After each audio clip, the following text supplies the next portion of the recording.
Umaasa si Pangulong Bongbong Marcos na babalik na sa normal ang takbo ng Senado sa ilalim ng bago nitong liderato.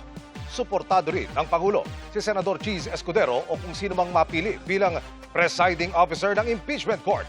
Nakatutok si Tina Panganiban Perez. Tila nakahinga ng maluwag si Pangulong Bongbong Marcos nang magdaos ang Senado ng special session. Nataon ang special session habang nasa Kazan, Russia ang Pangulo para sa ASEAN-Russia Commemorative Summit. Nangamba kasi ang Pangulo na patuloy na maiipit ang mga priority bills ng administrasyon kung hindi pa magsesyon ang Senado. That is exactly what we have been all hoping for, that things become more orderly, na maging maayos ang takbo ng Senado. Yung mga ibang priority bills na sinabi natin, tapos na sa House. So kailangan kunin na ng Senado para maipasa na, para maging batas. And that's what we were very worried about. And of course, the appointments, all of those just came to a dead stop nung nagkakagulo. Umaasa ang Pangulo na sa ilalim ng liderato ni Senate President Sherwin Gatchalian, babalik na sa normal ang takbo ng Senado. Sana naman sa paglagay ni Senator Sherwin bilang SP, ay mabalik naman tayo sa normal na patakbo ng Senado. May mga umuugong namang posibleng si Senator Cheese Escudero ang italagang presiding officer ng Senate Impeachment Court.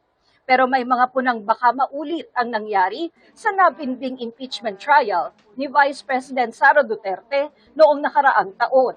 Pero sabi ng Pangulo, walang duda sa kakayahan ni Escudero na pangunahan ang paglilitis. In terms of his ability to be able to run the trial, I don't think that's in doubt.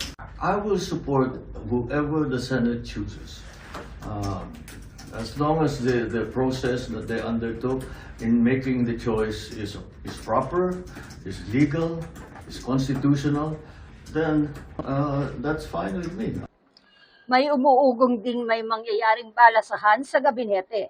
Isa sa mga nababanggit na itatalaga sa gabinete ay si dating DILG Secretary Benhar Abalos.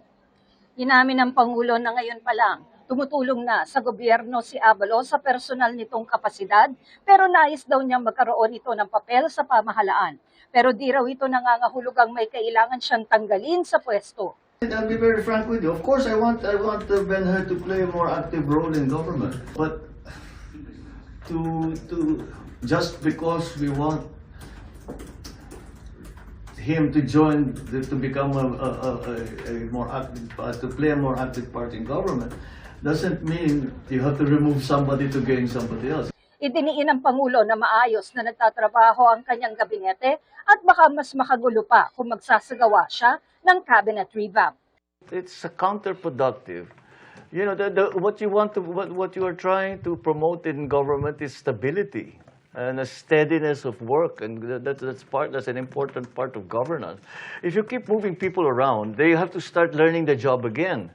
And we just don't have time for that. Mula rito sa Kazan, Russia, Liz Casani Rosia, Tina Panganiban Perez, nakatutok 24 oras.